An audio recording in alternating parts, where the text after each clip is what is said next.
அண்மைச் செய்தி. கச்சத்தீவை மீட்பதே நிரந்தர தீர்வு என்று தமிழக வெற்றிக் கழக தலைவர் விஜய் அறிக்கை வெளியிட்டிருக்கிறார். கச்சத்தீவை மீட்பதே மீனவர்களின் பாதுகாப்புக்கான நிரந்தர தீர்வாக இருக்கும் என்று குறிப்பிட்டு அது தொடர்பான அறிக்கையை தமிழக வெற்றிக் கழக தலைவர் விஜய் வெளியிட்டிருக்கிறார்.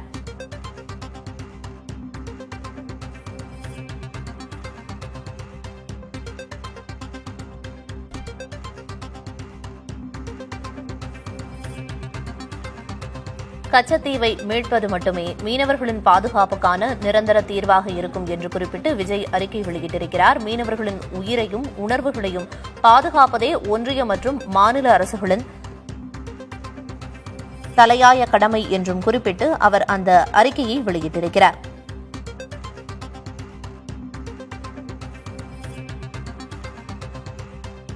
கச்சத்தீவை மீட்பதே மீனவர்கள் பாதுகாப்புக்கான நிரந்தர தீர்வு என்றும் மீனவர்களின் உயிரையும் உணர்வையும் பாதுகாப்பதே ஒன்றிய மற்றும் மாநில அரசுகளின் தலையாய கடமை என்றும் குறிப்பிட்டு தமிழக வெற்றிக் கழக தலைவர் விஜய் அறிக்கை வெளியிட்டிருக்கிறார்.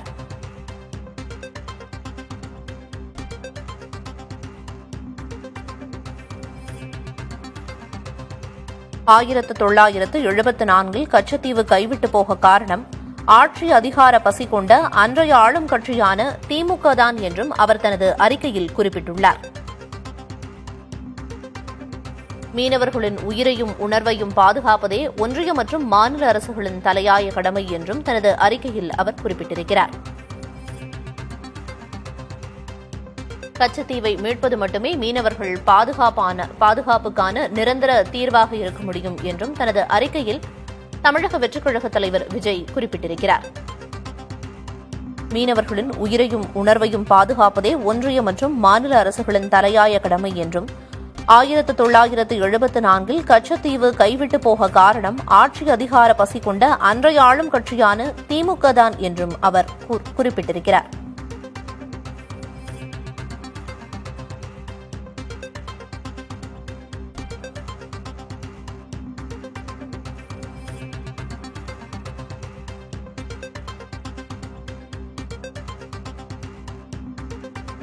இது தொடர்பான விவரங்களை வழங்குவதற்காக செய்தியாளர் சந்தானம் இணைப்பில் இருக்கிறார்.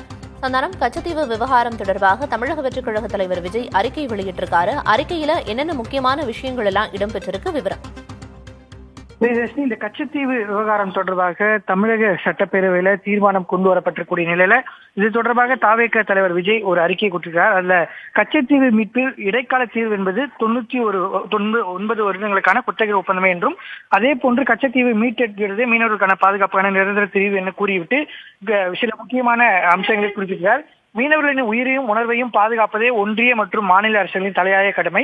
மீனவர்கள் நலன் மற்றும் கச்சத்தீவு சார்ந்த தமிழக வெற்றிக் கழகத்தினுடைய பொதுக்குழு தீர்மானம் தந்த அழுத்தம் காரணமாக தமிழ்நாடு அரசை தமிழக வெற்றிக் கழகத்தின் நிலைப்பாடான கச்சத்தீவு மீட்பு மற்றும் மீனவர் பாதுகாப்பு நிலைப்பாடு நோக்கி நகர வைத்துள்ளது என்றும், 1974 கச்சத்தீவு கைவிட்டு போக காரணம் ஆட்சி அதிகார பசி கொண்ட அன்றைய ஆளும் கட்சியான திமுக தான் என்றும், 1999 முதல் 2014 வரை ஒன்றிய அரசுகள் இயங்கியதே திமுகவின் தயவினால்தான்.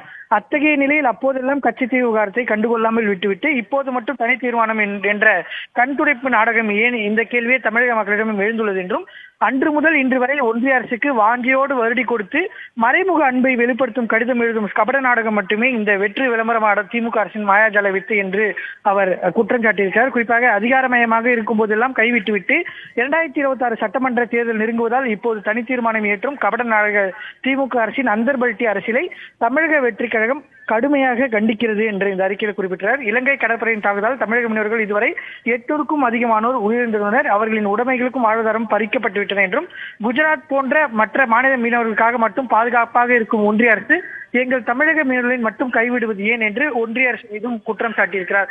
தமிழக அரசு ஒன்றிய அரசு மீது இந்த குற்றம் சாட்டிவிட்டு ஒரு இலங்கை செல்லும் மாண்புமிகு பிரதமர் கச்சத்தீவு இந்தியாவின் உரிமை நிலம் என்ற பயண திட்டத்தை முதன்மையாக வடிவமைக்க வேண்டும் என்றும், நமது மீனவர்களின் துயர் நீக்கும் நாள் வெகு தொலைவில் இல்லை என்று விதத்தில் பேச்சுவார்த்தை மேற்கொள்ள வேண்டும் என்று கேட்டுக்கொள்கிறேன் என்றும், ஒன்றிய பிரதமரின் இந்த இலங்கை பயணம் தமிழக மீனவர்கள் மற்றும் இலங்கை தமிழர்கள் வாழ்வில் ஒளியேற்றுவதாக மட்டுமே இருக்க வேண்டும் என்று தமிழக வெற்றிக் கழகம் சார்பாக வெளியிட்டக்கூடிய கீழே தாவேக தலைவர் விஜய் குறிப்பிட்டிருக்கிறார்.